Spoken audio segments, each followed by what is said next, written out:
Here in front of me I have the two teams that won the first two regionals in Regulation C.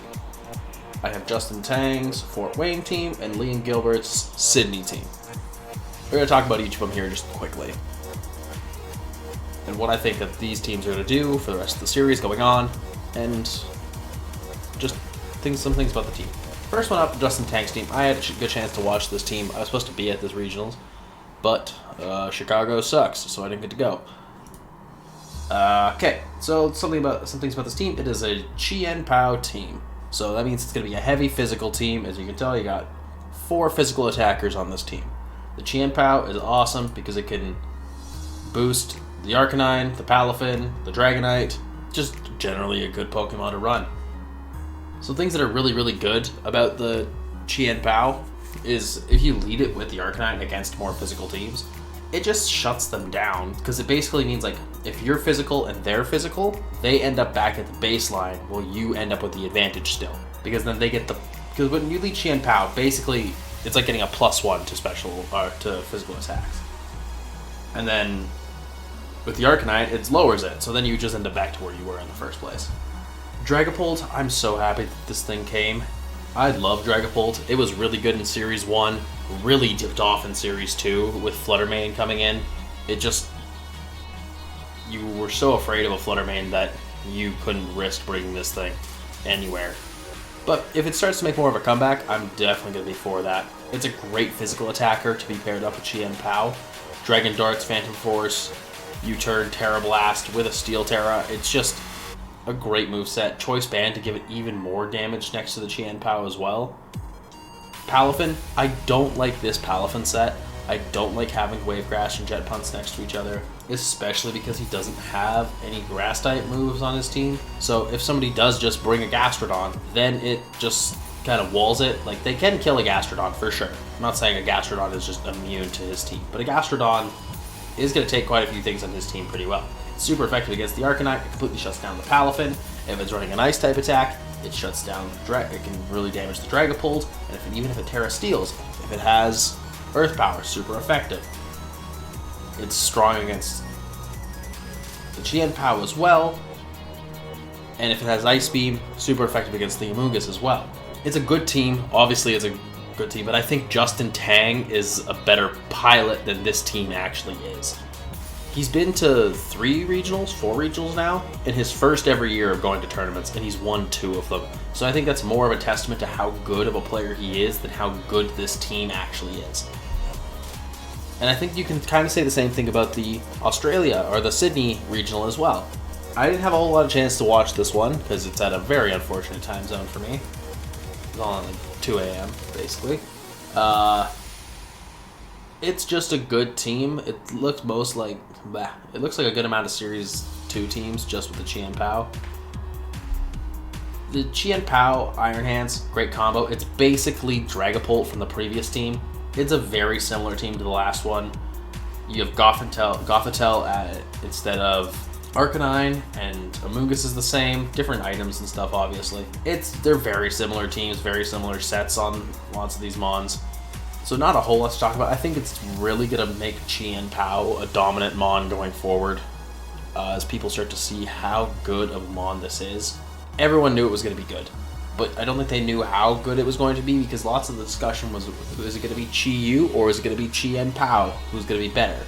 And then Chi-Yu wins the first 2 tournaments.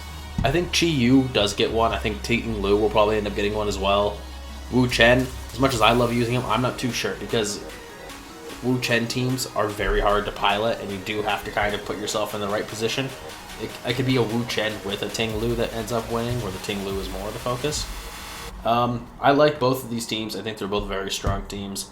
This team, personally, I would have gone something with a Perish Song on it, just to be running Perish Trap. It's never a bad idea if you're already going to have both the Fluttermane and the Gothitelle. You just sacrifice Moonblast, and you put on Perish Song. Moonblast, or you sacrifice the Dazzling Gleam. There's not as many Pokemon running Wide Guard, so it's still viable to run Dazzling Gleam, but with how bulky a Wo-Chien is and a Ting-Lu is, most of them can live 1 Moonblast. and 2, sometimes 3 dazzling gleams depending on the sets. So there's no point in running. I hate running 2 moves at the same type coverage. Get rid of 1, put on Perish Song, in my opinion. Still a great team otherwise. I'm excited to just see who's going to end up winning the regionals coming up, for sure. It's going to be an interesting series. People were saying that Series 2 has been the best format in a long time. I didn't even play in Series 2 because I hated it that much. For me, Hyper Offense is so boring because it's just, oh, we both brought Fluttermane. We're going to flip a coin, see whose Shadow Ball hits first. And then the other one's just going to die. Or, oh, I have priority that hits harder than your priority. I'm going to win this one. Like, it's just not a whole, like, there is strategy, but not as much as a slower paced format, which I think this is going to be. And I think we're going to see a lot more slower paced formats coming in the future too, when they start bringing in Pokemon like Whimsicott back in when Pokemon Home opens back up. And I want to pull up the VGC usage for the first little bit of this regulation as well, just so we can start to see what's happening here. The one thing I gotta say, Fluttermane, 66% of teams. It's higher than it was in Series 2, obviously higher than it was in Series 1, but it's just crazy, 66%. Chi-Yu, Amoonguss, Ting-Lu, Dragonite, Arcanine, Iron Bundle, Palafin, Glamora. I like seeing Glamora a little bit up there more. Iron Hands, there's Wo-Chien at almost 17%. Tatsugiri, Dodonzo's still getting used. Annihilate Mouseholds. I thought that this would be a much more common pairing going into this regulation because they just seem to do a lot of things well. They can deal with Fluttermanes, they can deal with all of the Ruin Pokemon. So I think Annihilate will end up rising a little bit. And here's just the rest of the list, like next few going down.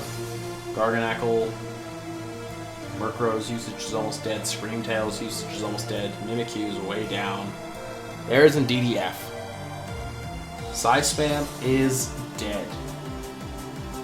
There's Armarouge, almost 2%. Oh, maybe a little bit further, you guys can't see that. Armarouge, almost 2%. You guys, like, it's a dead archetype now. That's why when I did my tier list, I put it in Gimmick. There's Gastrodon. I'm a proud Gastrodon user. And I put it next to a Fluttermane, which I didn't even have checked this before. You guys can't see that. Its most common teammate, Fluttermane. I use it next to a Fluttermane. I haven't even checked this thing before.